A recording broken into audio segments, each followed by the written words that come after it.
was like, whoa.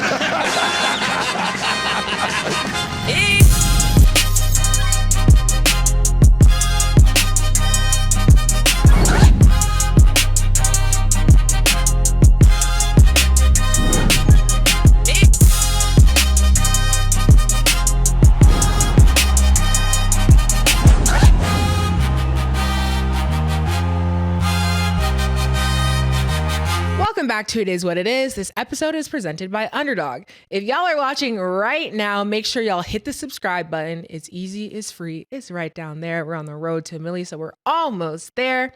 If you're new to Underdog, today's the day. Get $100 in bonus funds or bonus entries when you play just $5 with code It Is What It Is. It's Boosttober, so there's daily promos all month long. Just so you know, Underdog is live in more than 30 states, including Georgia, Texas, and Missouri, just to name a few. So make sure y'all support the show, lock in your bonus, and start playing today with code It Is What It Is. I'm Treasure Wilson, aka Stat Baby, along with your hosts Mace and Cam. And today we are joined with our analyst, Michael Irvin. Killa, Mike, what's good? Hey, man. I tell you what, my Thursday, Friday, Saturday was good. Sunday morning in church was good. But then it kind of went south after that, man. Now you're bringing church in it? Yeah, listen though. Listen. Let me give love to my boy Cam for taking care of me, man. Because I was out at Cam's comedy show Thursday night, man, and it was, dude, listen, man, that thing was cracking. It was Niggerville. It was everything. It was Yeah. That's fun. We had fun, man. We really did. Hey, Cam, tell him. I came in, right? Cam got all the people in the private room, and he got the food laid out. I grew up one of 17. I came in there, dude. I hit the greens right away. I mean, I'm talking about the whole pot of green. The whole pot of green. I felt bad because when I went back for the fourth time, I said, man, hey, listen, don't y'all niggas be talking about me, but I'm going to hit them again. Hey, the food was great, man. It really was a great time, man. I appreciate you taking care of me, man. Yeah, I really do. It looked like an amazing show. Killa always does great things when it comes to events. This is his expertise, you know. He lays it out. First of all, before we even get to the show, Mike, you might be the hardest working man, and I don't even know if to call it show business, sports business. You come to the show, then you land in Denver, then I see you giving the game speech to the Colorado Buffaloes. After I see, I don't know if you teleport, I don't know how you do it, Mike, but I just want to give you your credit to be moving around how you moving around, and not to blow your age up or nothing like that, but you moving better than me in the way. I'm like, wow, man. But thank you for coming through, Mike, because to be honest with you, you're the only one from the show who came to support. So I just want to tell you, thank you for coming through. That means a lot to me. Can I add something? What was your excuse? Because I got a good one. It's not even an excuse. I don't even really need an excuse. I just want to tell Mike thanks. We can move forward. I want to put this out there because it's not even an excuse. First of all, congratulations, because the show did look phenomenal, and I really wish I could have been there. The plan was to be there, and then for whatever reason, I don't know what else was going on in New York, but everything was sold out. I was like, okay, I love this, and the only options were like $10,000 a night, and I was like, okay, love that for me. So I will plan ahead. That's what I will do. But it looked great, and I'm sad I couldn't be there because I didn't want to. To your credit, Stat, you're not lying. Comic-Con was going on. It was crazy in New York. It was a lot. Your event and Comic-Con took all the hotel rooms. I was like, okay, I should have planned ahead. It was definitely crazy. Why didn't you plan ahead, Mace? Talk about me. Let me tell you something, because I really did. Man, I'm telling you, Corey Holcomb, dog, that joke was so funny. That Joker was so funny, man, because it was mind blowing funny, man. I was laughing so loud, I really was. But let me tell you, because I had my guy with me, Mike Nicholas, great dude, white guy. And just a good white guy with me. And when we were in the show, because I wanted to go and be a part of the show, Cam, I said, let me go out and be with the audience. You guys got to understand, right? My schedule for probably the last 15 years before, the last couple of years, I used to leave Dallas on Wednesday, go to wherever we do the Thursday night game, broadcast the Thursday night game, say Baltimore, leave there on Friday, go to LA, work Saturday, Sunday. I went off the air Sunday morning at 10 a.m., got on the plane 11 a.m., flew to New York, worked there Monday and Tuesday, and then flew back home to Dallas. So I did this for about 15 years, just running around, traveling. So now that I get to go to my guys' events. I wasn't able to go to those events all those years. So, I was working all the time. So now, I'm enjoying that. You know what I'm saying? Yeah. I'm enjoying it. I say I've earned the right to have this fun. But let me tell you something happened. Oh my God, I got to tell y'all this. Oh my God. We were in the audience. We're sitting down. I'm sitting in seat 2. I got Mike sitting in seat 1. And thank you, Cam, for sending me my boy Lido. He took great care of me as security. That's my boy now. I mean, we had a great time. We had a great time. Yeah. I'm going to fly him. I'm going to hire him and keep him with me because he handled everything. He really did, dog. He really did. Let me tell you what happened. It was somebody, one of them said, something was getting drunk. I mean, he was flash drunk, gone. He was gone.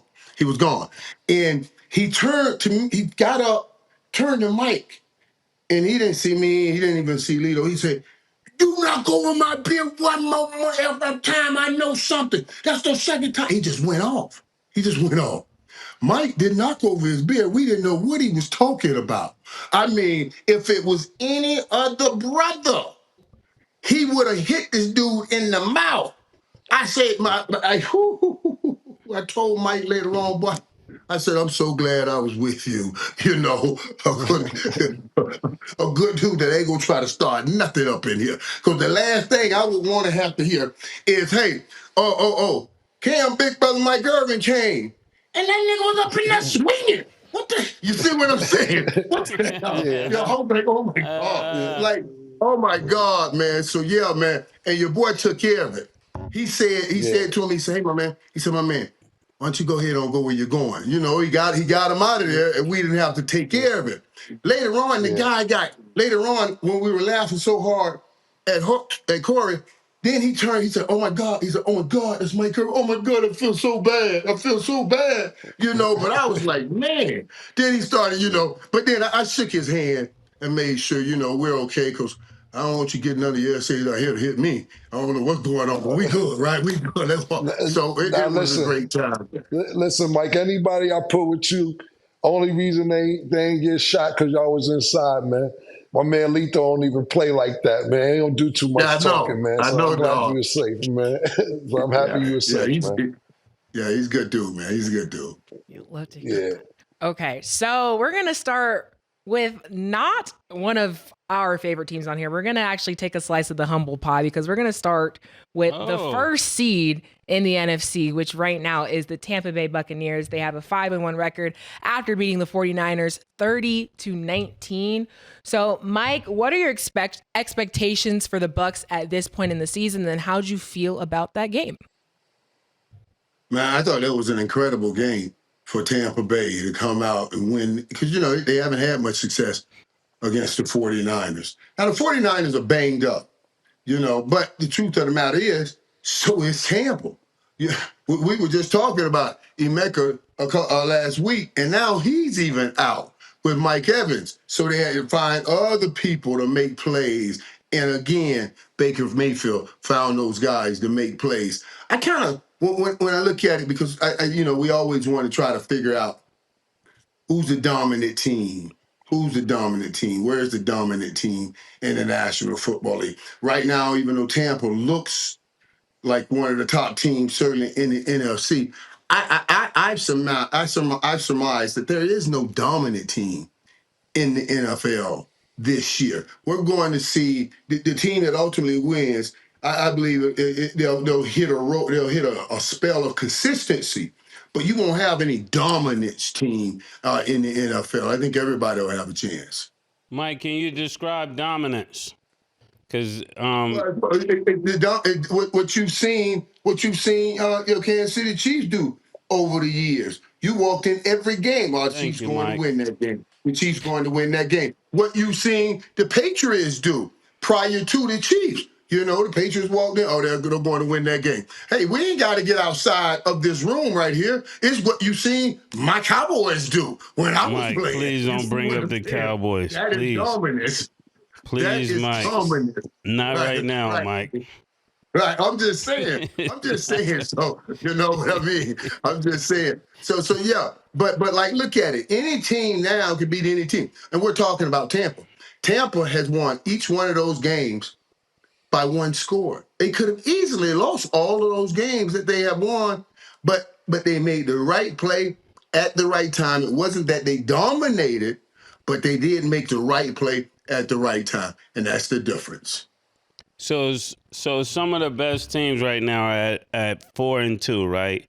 I think Baker Mayfield did his thing, especially it seemed like he's out there making it happen with practice players. He's out there with the practice squad making this happen. So I know you would love to make excuses for the other team, but Mike, what I looked at was Baker Mayfield didn't have no excuses, so I don't really see a reason for the other team having excuses. And he's putting up championship points. You know me, I'm a numbers guy. I'm looking at the numbers, Mike. The man is up there with 30 points. That's where you're gonna need to be come January to win it all. And I like the way Tampa Bay is looking, but it's a Florida thing. Why would I be confused? Yeah, Mike, we was talking about how Dak Prescott, you was pushing for him for MVP. Baker Mayfield, to me, is looking like the MVP right now. Yeah, more than Patrick Mahomes. Yeah, more than Patrick Mahomes, and maybe even more than Josh Allen at the moment. On that the thing that sealed the deal for this game is when it was 3rd and 14, and he scrambled for 15 yards, broke tackles, ran out the pocket. Baker Mayfield looked like he did it all. And to Mason's point, the guy, what's your guy's name you say last name? I don't want to say it wrong. Ibuka, Emeka Egbuka. Ibuka.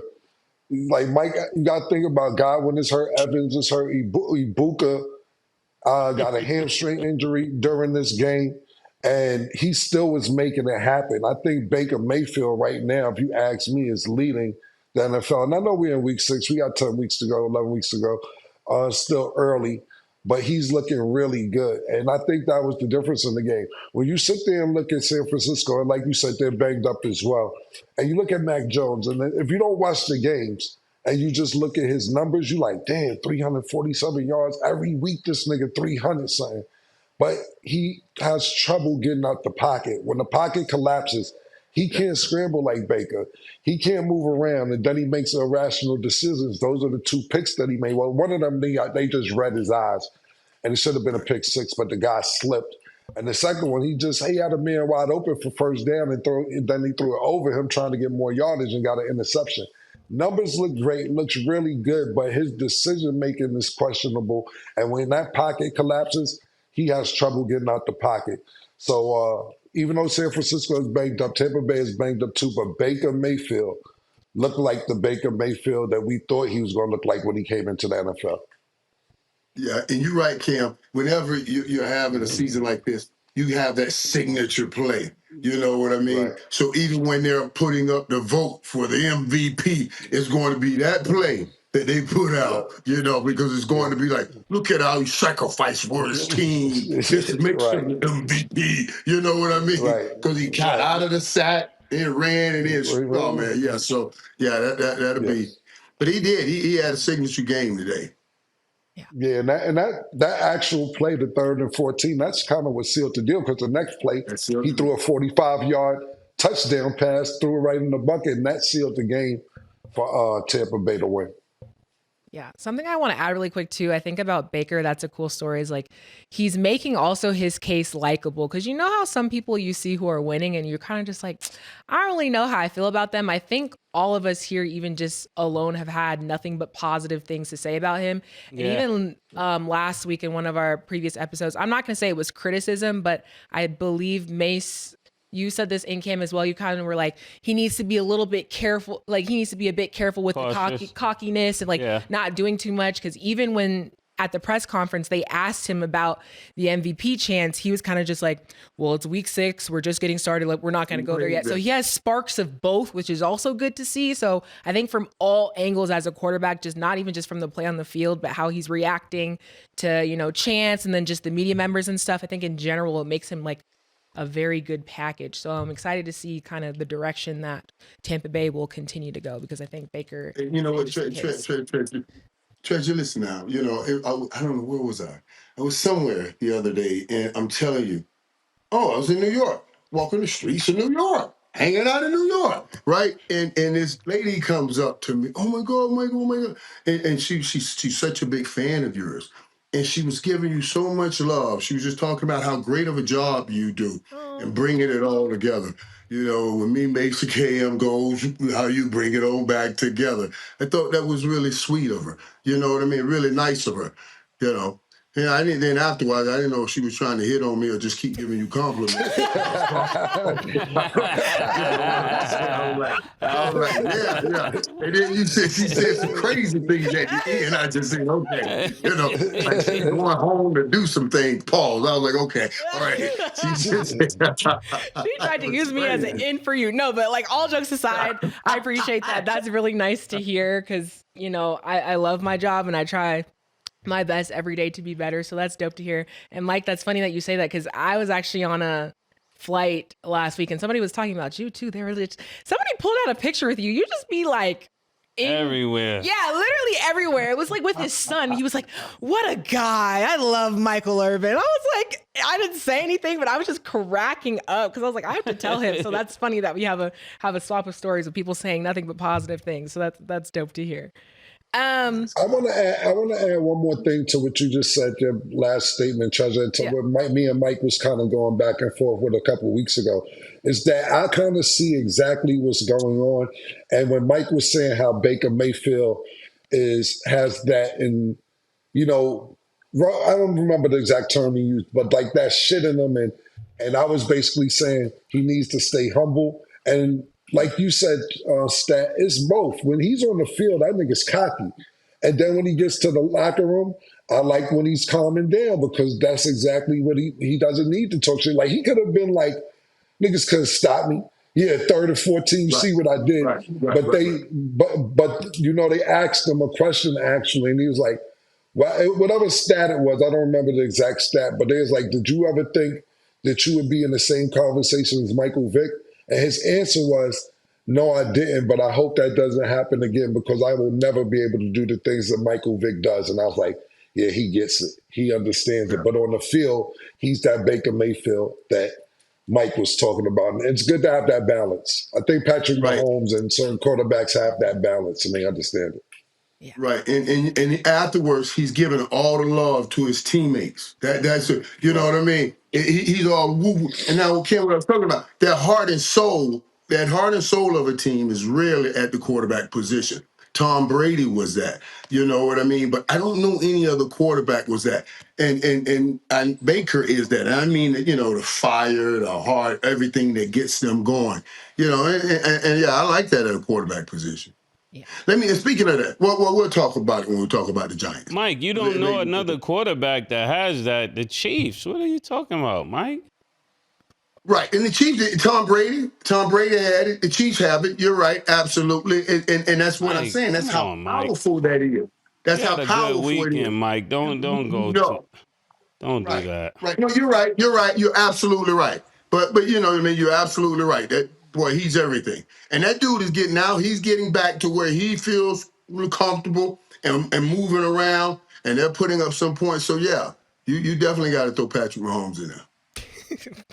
Mace had to call that out. He said, we ain't doing that. Yeah, we're not doing that. So not to rain on your parade, Mike, but we got to talk about the Cowboys. There's highs and there's lows. Okay, so the Panthers beat the Cowboys 30-27. One of the former players, Rico, actually said that you guys weren't buckled up. So, Mike, what happened there? And we kind of discussed this before, but I think no better time to talk about this now, and we'll get into that game later. But do you think the Cowboys are the worst team in their division right now? I thought you was going to say ever, but go ahead. No, ever's a stretch. Right now in their division, let Mike speak. Right. And here too, because the Giants played a pretty good game last week on Thursday and beat the Eagles, this thing fluctuate. Now, and I like what I'm seeing in the Giants, but I like what I see sometimes with the Dallas Cowboys offensively. There is absolutely nothing to like defensively. I mean, nothing whatsoever. It is horrific. And if Dallas doesn't score 35, 40 points a game, then they have no chance at winning football games. That's the reality. And what they did today, they started saying, okay, let's back up and play more coverage. That's when you really need a CeeDee Lamb to do the damage on the inside of the zones. I thought George Pickens played a great game. The mistake I believe they made in that game was late in that game, they still kept trying to run the ball, or when they had the chance to go get the field goal and go up by 3, they lost 5 and then lost 7 yards, trying to dump it off to the back. I mean, Dak was playing MVP football. Right there, you watch the Rams, you watch, you just mentioned Patrick Mahomes, you watch Baker Mayfield. You got to put that ball in the MVP's hand and let's throw the ball down the field. They got real conservative and it caught them and they lost the game. But they got no shot if they don't put up 35, 40 points. That's just with that defense. It's literally arena football. Mike, don't try to wiggle your way out of this. Pause. When it comes to the Cowboys, they might be the worst team in the last decade. I'm just gonna go on the record. So defensively. Yes. Defense. Like Mike, this is atrocious. When you think about what this team has, they have Dak Prescott. They have your boy CeeDee Lamb. They even talking about Rico now. He's putting up major points. And then you got Dak putting up major points. And I don't know what's worse, when you're losing and not playing well, or you're losing and you're actually playing good. So I don't know how you fix that. How do you fix it if you're losing and you're actually playing good? Do you start playing even worse so you can win better? This is just not making sense, Mike. I'm ready to blow up this whole Dallas team. And realistically, I think we should be the first sports show that banned the Dallas Cowboys. I'm gonna talk to Killa about it. We should just ban the Cowboys off the show. Let you come, but the Cowboys gotta go.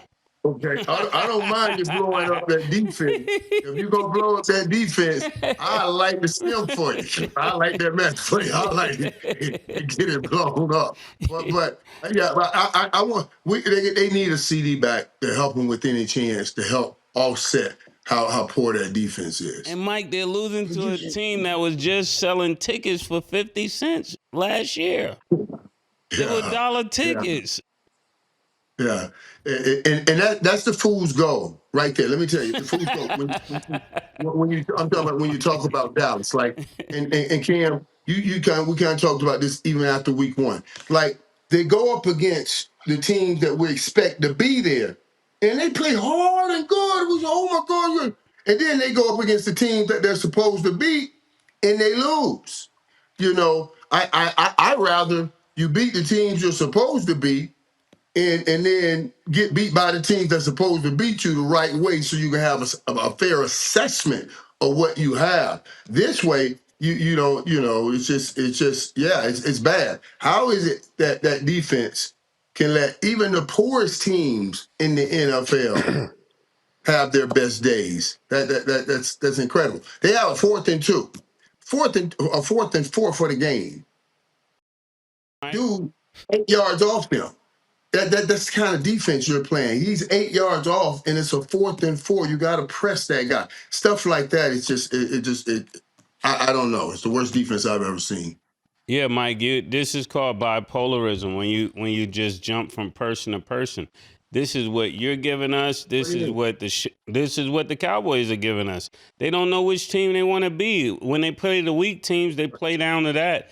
Now, when they play the good teams, they play almost good enough to win. Mike, we're gonna have to ban the Cowboys. And what's your assessment of that, Mace? What is your assessment of that? If you could play the weak teams and play down to that, and then play the better team and try to play better and play near what they are, what's your assessment? Does that mean you are strong-minded or weak-minded? That's mind control. That's mind control. That's called weak-minded. I mean, you're not sure of who you are identity-wise. So whoever comes around, you're like a chameleon. You act like them. If it's bad football players on the floor, on the field, you play like that. If they play well, then you rise to that. You really don't know who you are. I don't know who to credit that to. Do you credit that to the defensive coach? Do you credit that to the organization? What's going on? I believe, I put some of that on the defensive coordinator, and I put a lot of that on want to and desire. Defense is a lot about want to and desire. If we are going to just go, if you're going to play hard as you can, we got to scheme together. Everybody gonna sit in the gap so nobody break big runs. They're giving up everything. I've never seen anyone run this wide open. Any kind of movement by an offense, then it's almost like people get lost in the secondary. They're supposed to have checks to every and any movement that you can go to and get everything covered. But that's not happening. And yes, that's on the coach. Yes, that's on the players also. Yes, that's on the organization. It's on everybody. Cam? Yeah, I just think, like, when somebody talks up when they play their former team, when we're talking about Rico Dow being with the Cowboys 5 years, and then last week, he knew he was going to play against the Cowboys this week, and he tells them to buckle up. That's like bulletin board material for the Cowboys, and they be like, if anybody's going to beat us, it ain't going to be this nigga. And this nigga had 239 yards from scrimmage.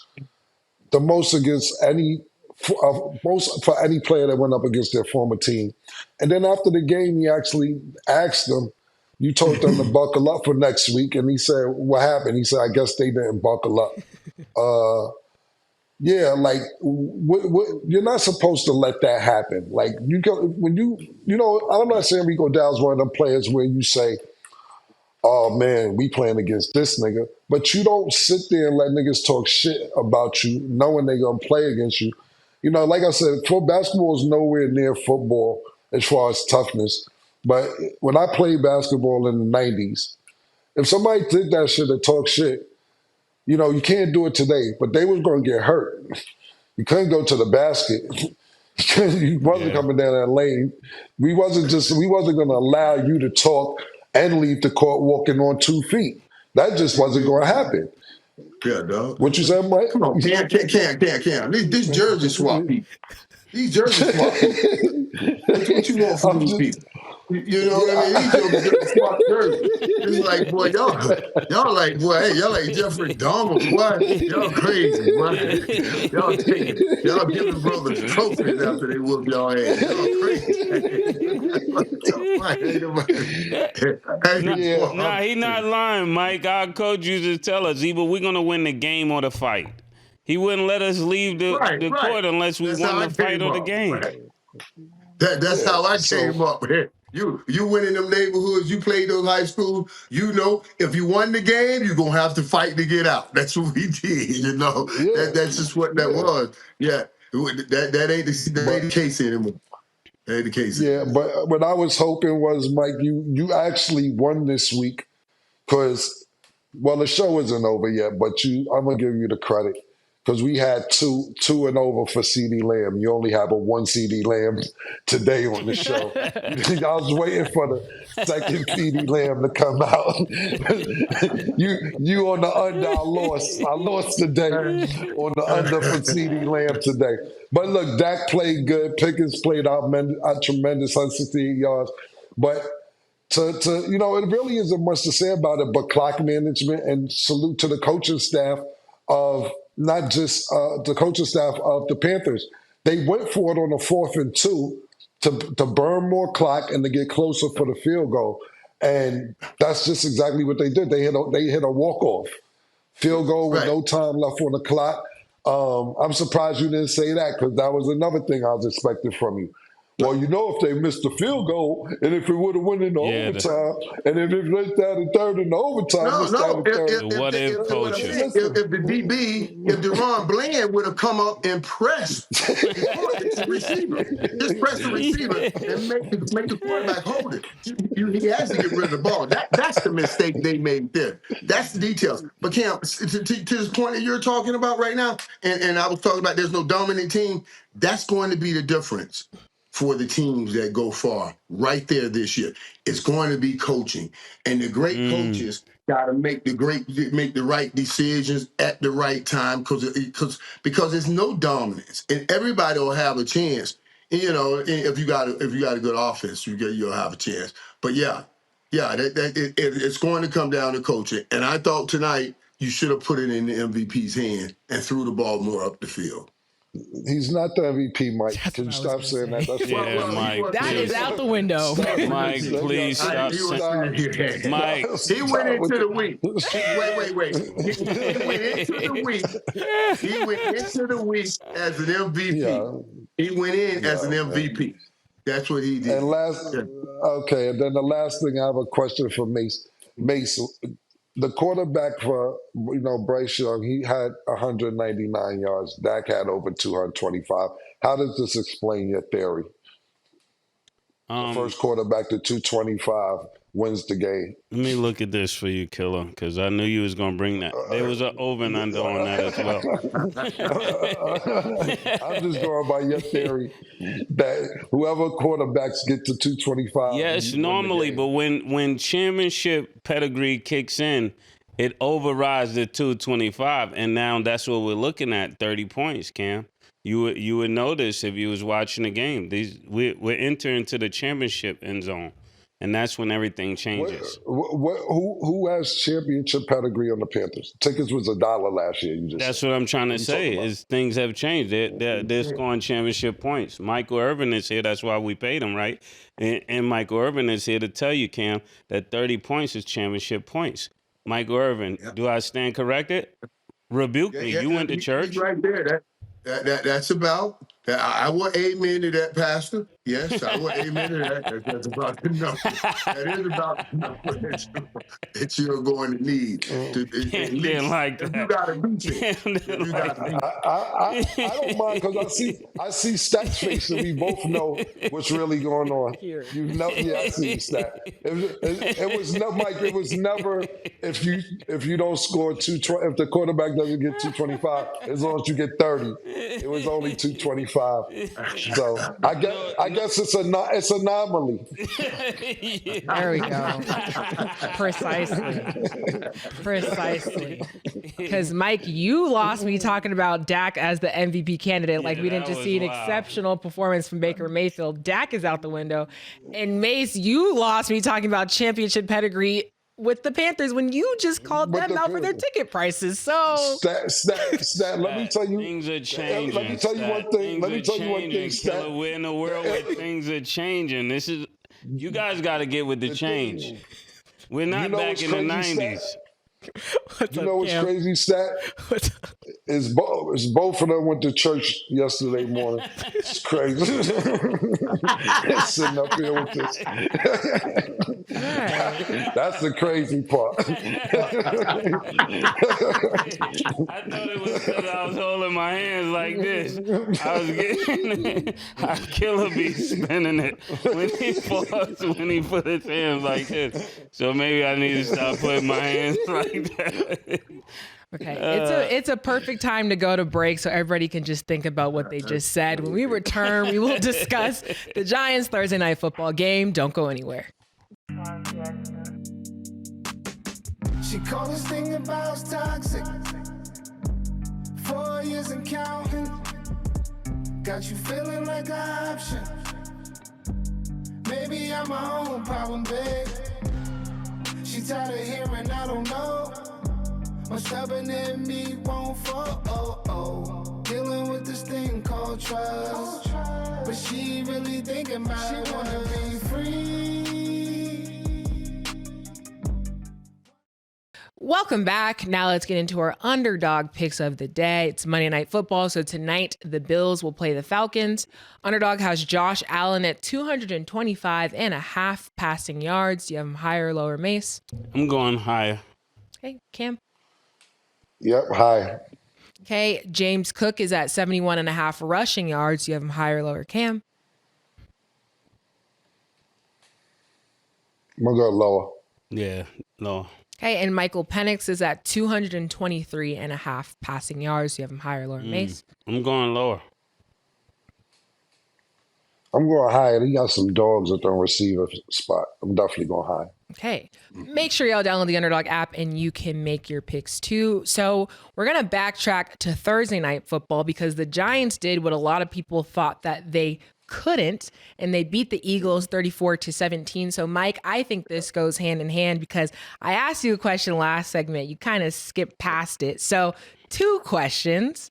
1, do you believe in Jaxson Dart? And then 2, are the Cowboys the worst team in their division right now? Well, I don't think the record actually says that, but you know what I mean. This thing changed. They played. New York played well last week, and the Cowboys did not. So if we're going week to week.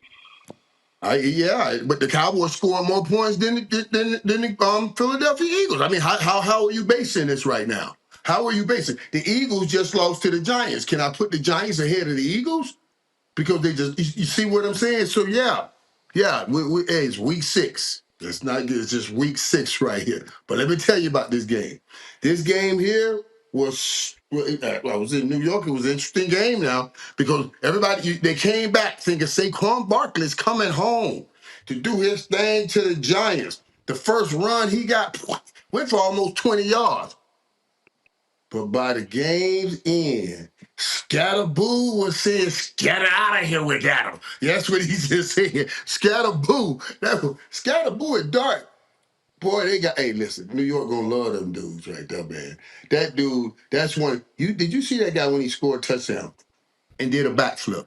Yeah. You know, when people do backflips, I always watch how high they get off the ground when they do. Tyreek Hill, man, he does a black backflip on the ceiling. You know, most people, you worried about them getting all the way over, all the way around. But this dude's so strong, man. I said, oh my God, he's one of them old hard white boys. One of them old hard white boys that just gonna keep coming and keep hitting you and keep hitting you. So yeah, the Giants got an attitude, and then they just start putting it on the Philadelphia Eagles. Now, can the kid keep playing like that? His best asset is his ability to move around and make plays. He doesn't panic in those moments. And that'll work for a while. But sooner or later, people will start designing defenses for it. And he has to then take another step and be able to outread defenses with his arms, and not just his feet. But what a great game and a great win for the Giants. And hell should be breaking loose soon in Philadelphia. Yeah, I think when it comes to Dart, I'm not ready to say that I believe in him yet. I think he got a long way to go. I think he got all the intangibles, and if he stay poised, he can get there. But right now, he's like 37th in yards. He's like 27 in touchdowns. He's nowhere near what we're having a conversation about, and I think, you know, this is just this goes to this generation that anytime somebody have a little spark, they already start putting them there. And I think he got a long way to go, but he does have the potential. and he does have the pieces around him to be phenomenal. But he would have to be consistent for a much longer time. And we didn't answer the question about really the Cowboys the way we should have. The Cowboys is the worst team, Mike. There's no way around it. I'm seriously talking to Killa about this behind your back to ban the Cowboys because this is a delusional segment that we always have to deal with. Somehow it just keeps coming up, and people asking me every time I travel, why do y'all keep talking about the Cowboys? There's nothing here to talk about. There's no big scandal. There's no big plays, and you talk about Dak. I mean. They might need to get Dak out of there. I know he's playing good, but it's just not good for the team. Then it's not turning into wins. And I'm a win guy. You know, I'm not really a stat guy. I'm a win guy. Mace, you just yourself put out numbers on the Giants and said, well, they numbers just and wins, though, Mike. Y'all keep misinterpreting me. That's numbers and wins. Don't put an S on that. The 30 points is a win. The 30 points is a win. Mike, what do you want me to do? A win. You got numbers in a win last Thursday night, not wins. That's what you said. So a number and a win. But you got things happening for them. I like what they are. I like what they have. But you said, but the Cowboys had the number one offense going into the week. The number one offense. You know, so yeah, it's still early. There's a lot of things going on. But I like what I saw with the Giants. I like the attitude that the Giants have. Let me tell you the one thing I wanted to ask you guys about, because I just watched this, man, and I just think it's kind of interesting. First of all, this kid doesn't have Malik Neighbors yet. When he get Neighbors, just imagine what he's going to be when Malik Neighbors get back, and I'm talking about Doc. Second of all, this thing I want to ask you about. Do y'all feel kind of funny when I'm watching the Giants getting ready to play, and I see Jameis Winston comes out there and gives the fired up White Hill speech, and then you go right to the bench and sit down. I'm like, somebody got to be playing. You can't get it. You got to get on the field if you gonna get a pregame speech, right? You can't get a pregame speech. Am I the only person that thought about that stuff, man? I was like, maybe Jameis should tutor Dark and let him do it. Just help him out or something. But you got to get a snappy in if you're gonna be giving a pregame speech to the team.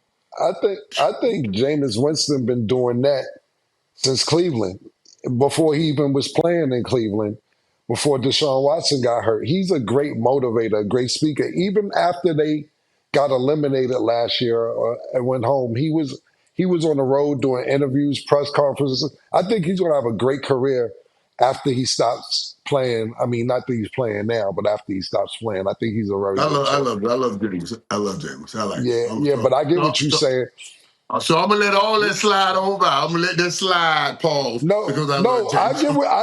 get what you're saying, though, Mike. It's like, is this the nigga we need to be pumping us up? But maybe every team may need a nigga just to do that because they may not have that emotional leader that you're talking about. But I want to point something out the stat. But you said a great motivator. You can't be a great motivator and going from team to team, because obviously you ain't motivating greatly. You see what I'm saying? I'll give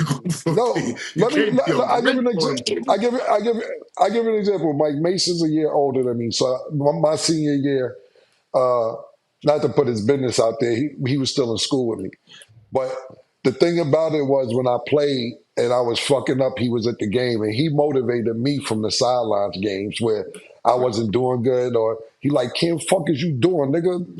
And I was like, yeah, I'm wilding. Let me get to do what I have to do. So sometimes, even if you're not playing, I get what you're saying. He's suited up and all that. I get it.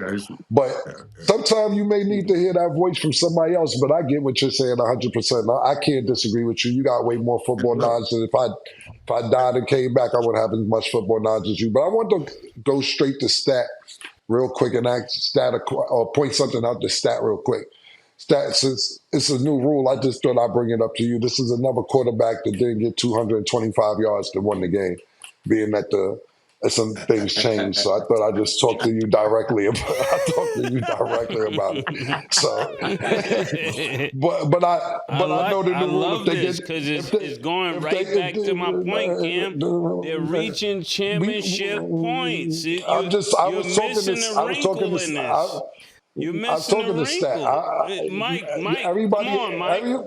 Everybody gets their go but me. I was just Okay. talking to Stat. I just had to point something out.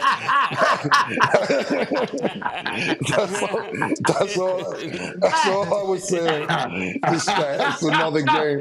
I just learned the 30-point wrinkle 12 minutes ago, so now I know this. I just got this in my notes when I'm looking at my notes. Another game, but now I know it's the 30-point wrinkle, so I'll keep that in mind. But I think this, more than anything about just numbers, Jaxson Dart motivates them, and not just saying word-wise, just him being on the field. We've seen the energy that they had when Russell Wilson was playing as opposed to when Jaxson Dart is playing. And like you said, Mike, listen, this is a little before. Yeah, listen, no, I know exactly what you're saying. What I'm saying is, this is a little bit before your time because, me and Arabia get into it all the time. And my team, and when I say before your time, I'm not talking about older. I'm talking about your NFL career, maybe. Because my team growing up, I'm talking about since 3, 4, 5, 6 years old was the Redskins. And Scatterboo reminds me of John Riggins. He's rough, he's rugged, and he runs through niggas. John Riggins was my nigga. Yeah, it's way too early to give him John Riggins credit, but he got that John Riggins vibe to him. And like you said, this makes the game easier on Jaxson Dart. If you're going to get somebody in there rough, rugged, pick up third down yardage, get you the first downs, leave the game with 98 yards, more than what Saquon had, this makes the game way more easier for Jaxson Dart. And we'll see how this pans out for the Giants moving forward. But I will say this. Everybody's been hitting me and everybody's mad at me since I put the Philadelphia hat on a couple weeks ago. They haven't won a game. And I don't care. I only did it to get Mace mad and he didn't get mad, so I really don't care. So, whatever. Whatever, Philly. Sorry. Don't fuck with us. We 2-4. I will add to that, though. I know you don't care, which is completely fine, but it is crazy because I'm not going to, before you wore the hat, if you said that the Eagles were going to, I wouldn't have expected that. So the coincidence is insane. I'm not going to put it all on you because you're not on the field with them, but it is a crazy coincidence. I will make that clear. The thing about it is that you can tell somebody who cares. But also, somebody watching cares. Somebody watching cares. but also, Stat, if somebody would have told you before this happened, I did tell y'all this could happen. I told you a couple years ago they went 10-1 and then went 1-5. I'm telling you, I said they're a volatile team and things can flow and be out and somebody can get mad and they can all implode. And it has. They've only put up 17 points the last 2 games. And you talk about a team with dominant talent, but not being dominant. Unfortunately, Mike, though, I got to get you this time, too, because the question I did ask the day before the game started, I said, is there any chance the Giants can win this game versus the Eagles? Yeah. And you said no. No way. But I said if they implode. I said that Mike, if they implode. You and these what ifs, Mike. Mike, the what if nation is crazy. Let me tell you what it is. I'm sorry I had to do it. They started that game trying. They were forcing that ball. They were forcing the ball to AJ Brown. Forcing it. They were forcing the passes. Now, because you're trying to keep him okay and not make him mad. That's what I'm talking about. Yeah, they imploded. Yo, listen, man, I wasn't going to say nothing either, Mike. I was going to let you slide, but enough's enough.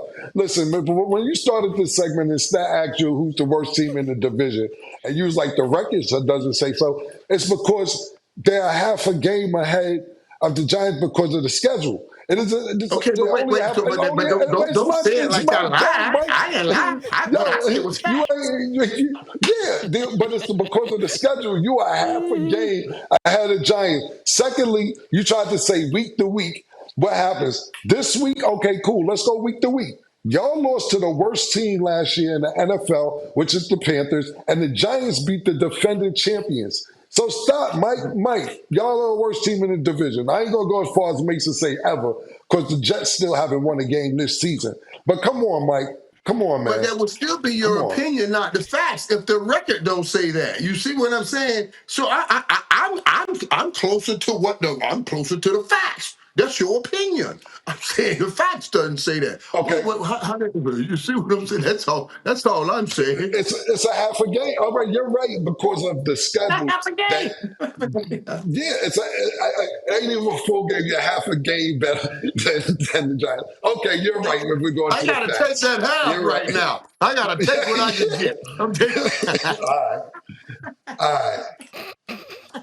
Everybody getting caught today. I Yeah. will just give the Giants their flowers. I think that they can believe in Jaxson Dart because we've seen a huge turnaround with now them not having Russell Wilson as quarterback, because even just the fact that Jaxson Dart has been able to beat the Chargers and the Eagles is phenomenal, especially given his age. And then we've seen him in the Scatterboo connection without even having all his pieces.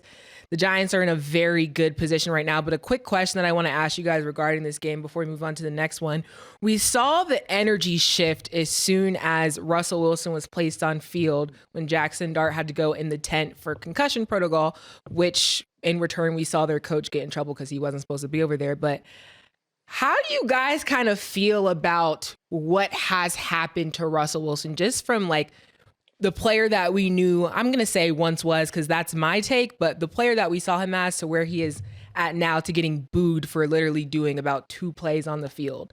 How do you feel about where Russell Wilson is going, Mike? Well,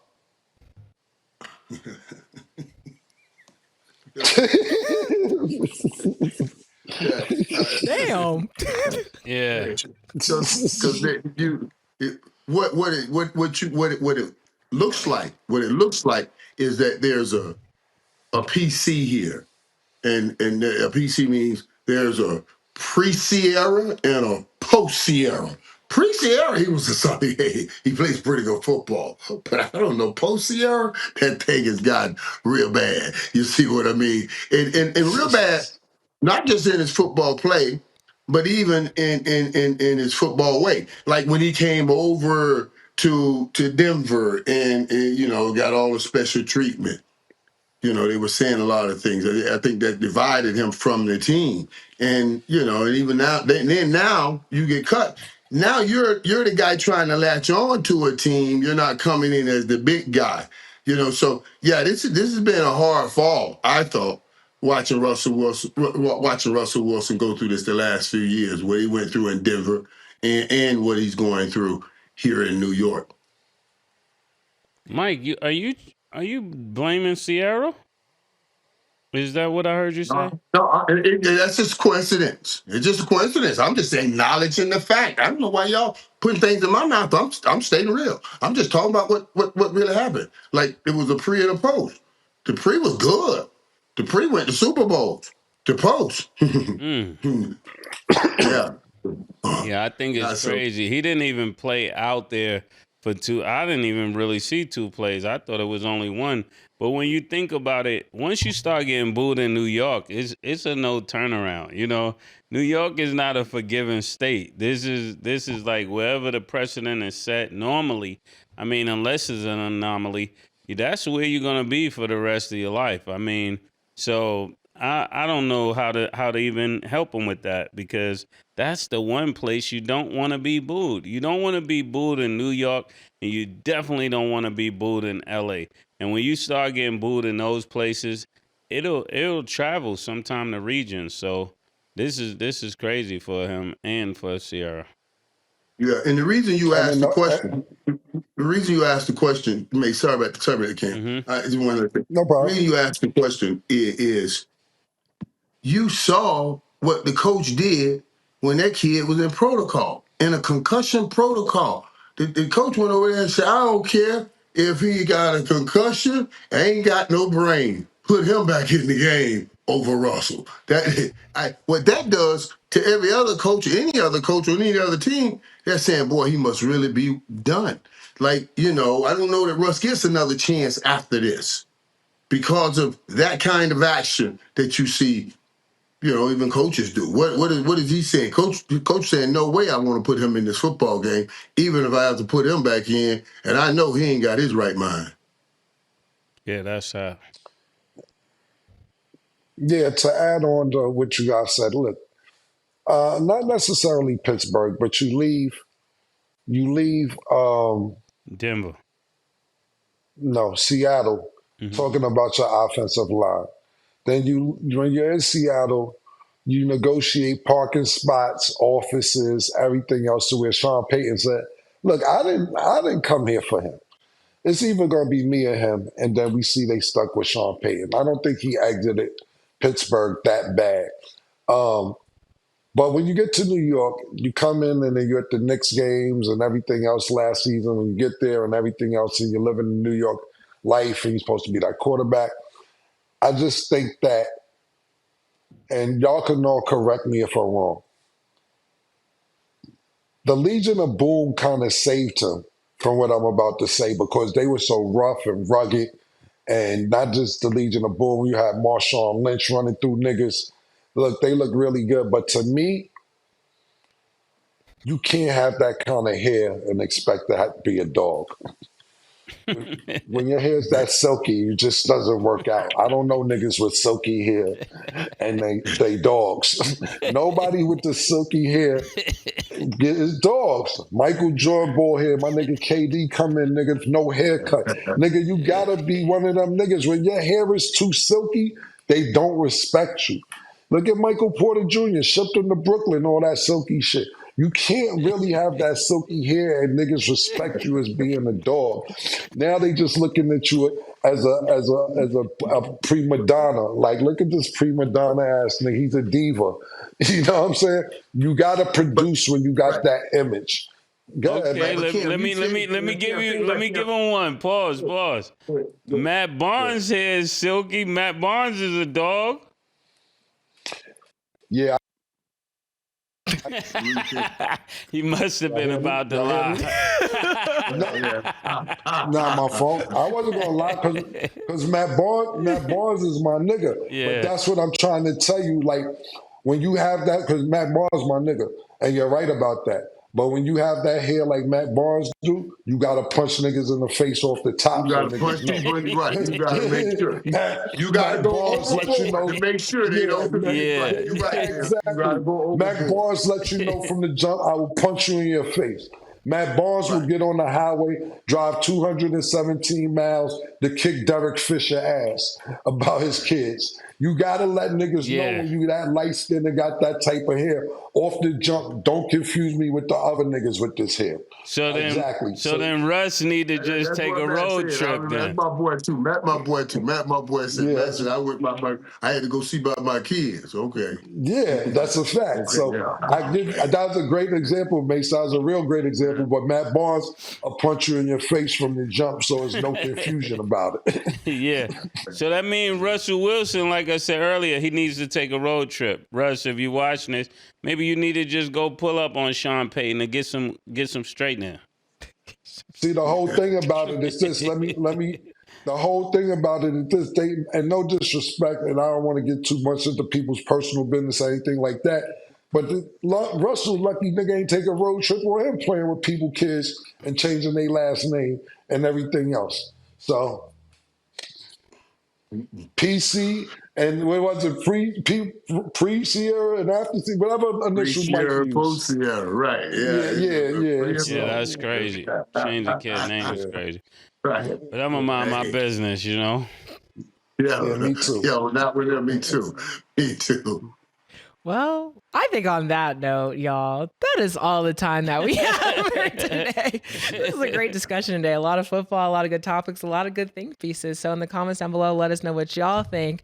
Mike, you know it's always a pleasure to have you on the show. And always good. And Killa, I only missed it. It was our first day of church. We started a church in Atlanta. We started over, so I had to go to that. It went really well though. Yeah, let everybody know where it's at so they can come see you, man. Yeah, congratulations on that, Mace. Oh, yeah. Congrats, we started bro. in Buckhead. It's 3535 Peachtree Road. And it was so many people. It was just crazy. Yeah. Well, congratulations, man, to you and the family. I know you've been working hard on that for a minute, so I'm happy for you, brother. Yeah. Yeah, congrats. I love hearing good news. This is all good things for everybody. Love to hear it. But thank y'all for watching. And as always, it is what it is.